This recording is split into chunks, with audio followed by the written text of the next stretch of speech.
hey baby. I'm so glad you finally decided to join me. Yeah, come here. Give me a kiss.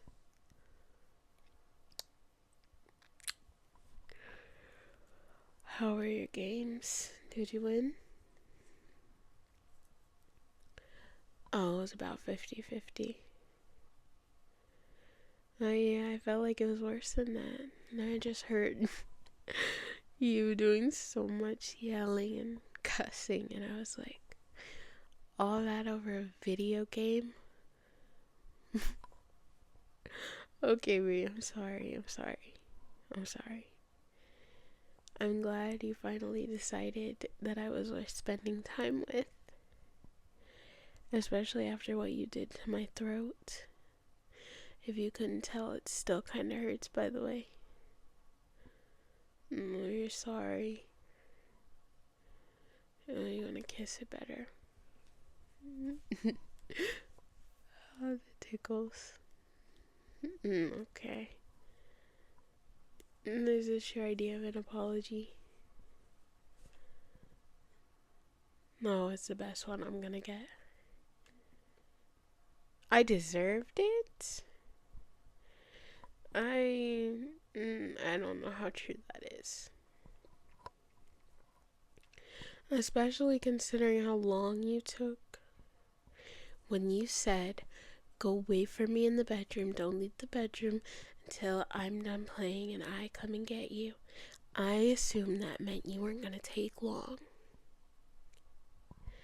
Yeah, because you said 30 more minutes before everything that you did. You said 30 more minutes. And then you took 2 whole hours. Yeah, 2. That is an insanely long time. When you say, wait in the bedroom for me, don't leave while I'm finishing with my games, I assume that means 15, 20 minutes. Maybe 30 because you said 30 at first, but definitely not 2 hours. Okay, so what if I tried to control you? What's wrong with me wanting to take control every now and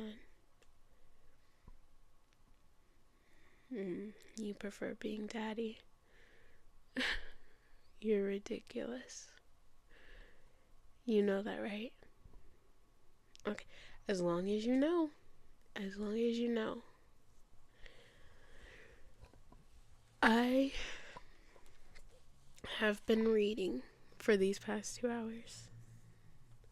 No, actually, that's a lie. The first 30 minutes, I was sitting on the bed just staring at the wall, waiting for you. And then I realized you weren't coming. And then I laid down, I played on my phone a little bit. And then I decided to start reading. And I read a couple of short stories. Because I figured, hey, it's been an hour, he won't be too long. And then, oh, it's been an hour and 30 minutes, he can't be too long on. And now here you are, 2 hours later. Oh, you're sorry now. You can keep saying you're sorry, but that doesn't change the fact that you destroyed my throat. And then you proceeded to take 2 whole hours to play with your friends, being ridiculously loud.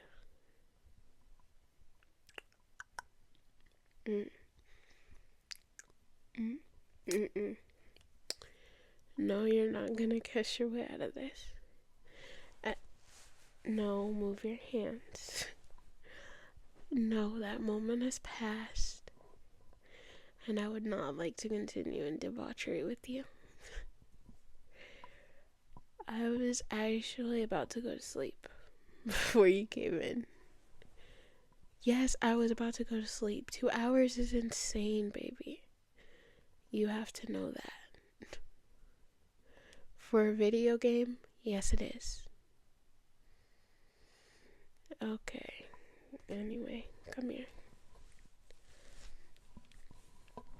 Yes, we're gonna cuddle now. You took so long before and we didn't get a chance to.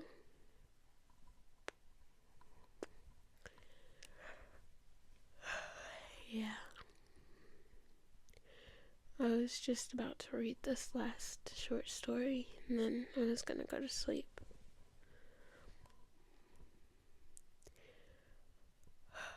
You want me to read to you? Are you sure? My voice is kind of messed up from what you did to my throat earlier. I'm not letting that go. No, I'm not letting it go. You destroyed it. And then you come in here 2 hours later with a half-assed apology. Yeah, you should apologize better. Oh, you'll find a way to make it up to me.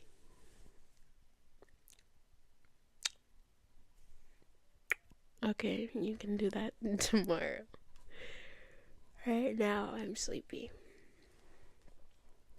And I guess because you asked so nicely, I can read you the rest of this story.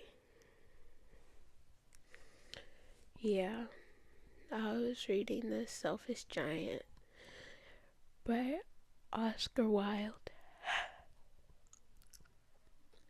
I don't know if it's really a bedtime story. I heard it ends kind of sad, but I figure I might as well. Yeah, baby, cuddle me. It's so funny that you were just arguing that you wanted to be so daddy and dominating and all this other stuff, and now here you are, cuddled up with your face buried in my chest, and I'm just playing with your hair. Now you're asking me to read you a story so you can sleep. Yeah. I know you're tired. After all the yelling you did earlier, you should be.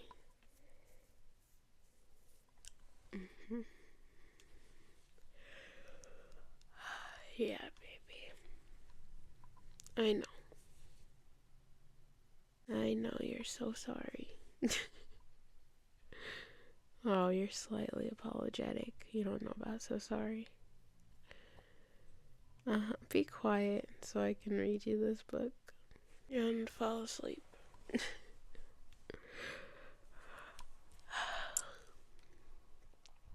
Every afternoon, as they were coming from school, the children used to go and play in the giant's garden.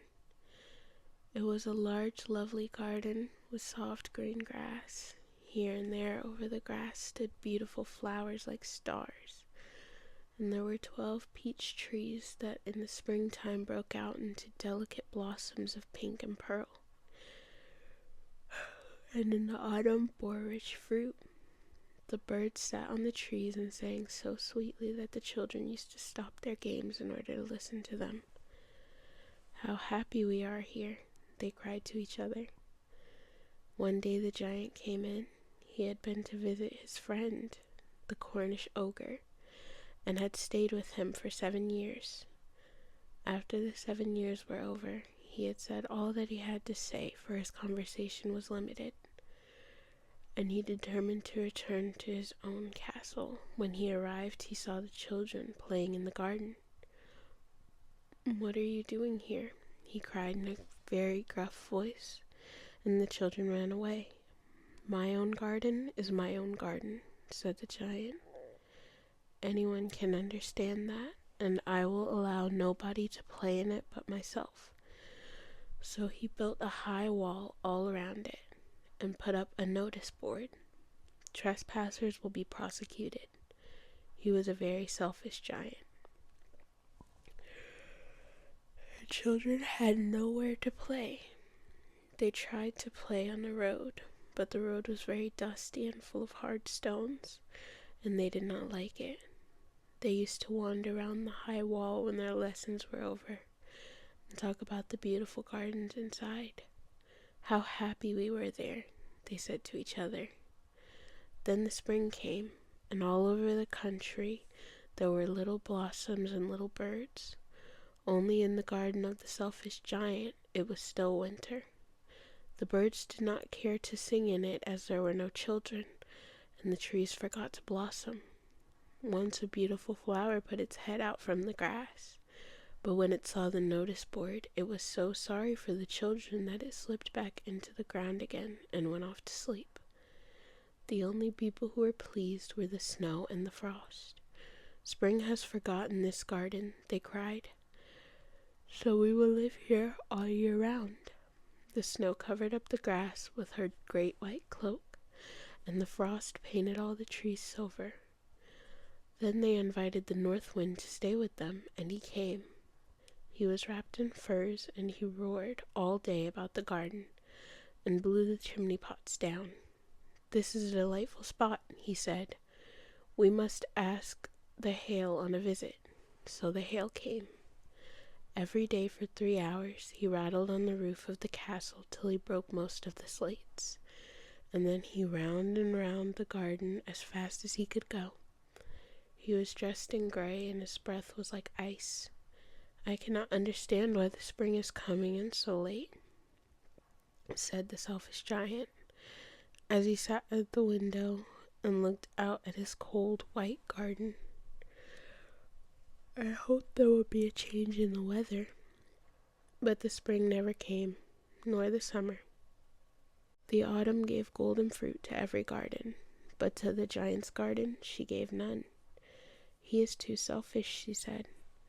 So it was always winter there, and the north wind and the hail and the frost and the snow danced about through the trees.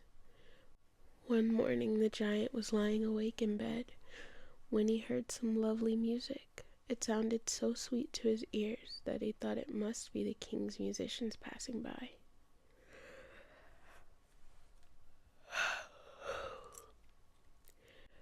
It was really only a little linnet singing outside his window, but it was so long since he had heard a bird sing in his garden that it seemed to him to be the most beautiful music in the world.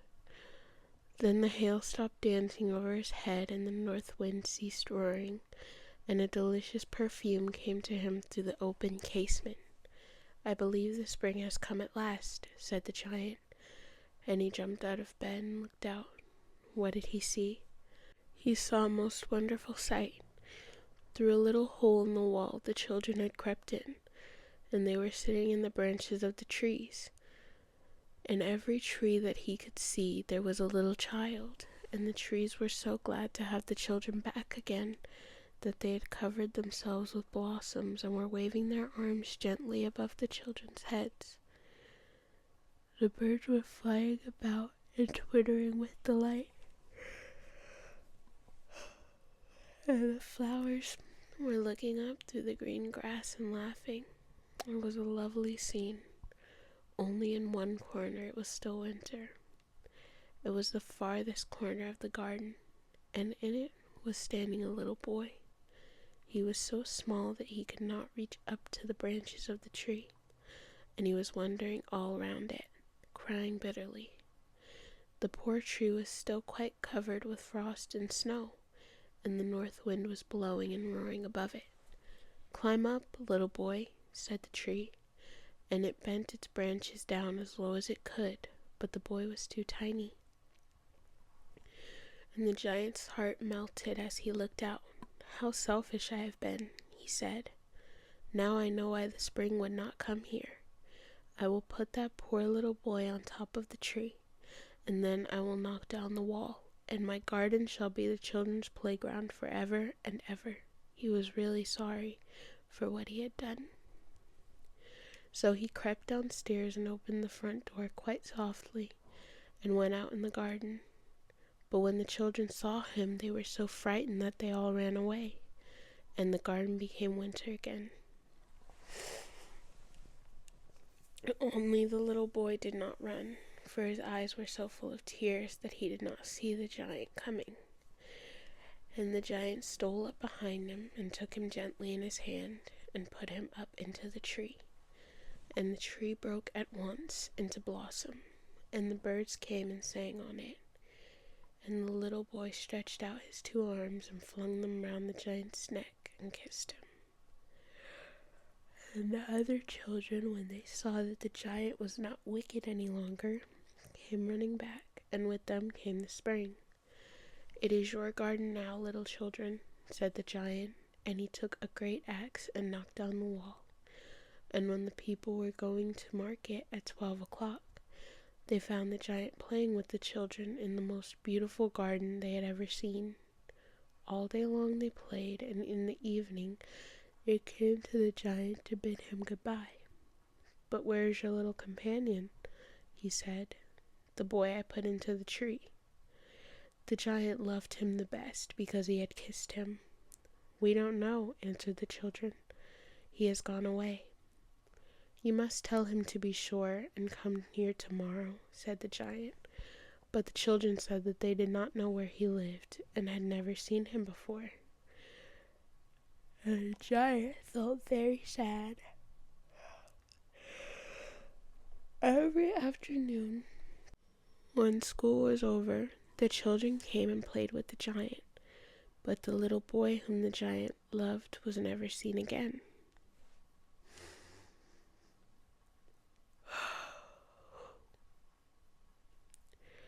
The giant was very kind to all the children, yet he longed for his little friend and often spoke of him. "How I would like to see him," he used to say. Years went over, and the giant grew very old and feeble. He could not play about any more, so he sat in a huge armchair and watched the children at their games and admired his garden. "I have so many beautiful flowers," he said, "but the children are the most beautiful flowers of all." One winter morning, he looked out of his window as he was dressing. He did not hate the winter now, for he knew it was merely the spring asleep, and that the flowers were resting.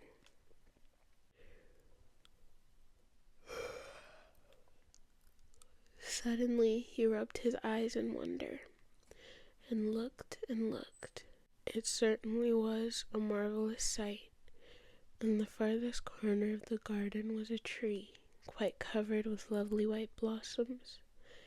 Its branches were all golden, and silver fruit hung down from them, and underneath it stood the little boy he had loved. Downstairs ran the giant in great joy, and out into the garden he hastened across the grass and came near to the child. And when he came quite close, his face grew red with anger, and he said, "Who hath dared to wound thee?" For on the palms of the child's hands were the prints of 2 nails, and the prints of 2 nails were on the little feet. "Who hath dared to wound thee?" cried the giant. "Tell me, that I may take my big sword and slay him." "Nay," answered the child, "but these are the wounds of love." "Who art thou?" said the giant, and a strange awe fell on him, and he knelt before the little child. And the child smiled on the giant and said to him, "You let me play once in your garden. Today you shall come with me to my garden, which is paradise." And when the children ran in that afternoon, they found the giant laying dead under the tree, all covered with white blossoms. Wow, that was a sad ending. Baby, are you asleep? Oh, you are. Okay. I'm sleepy.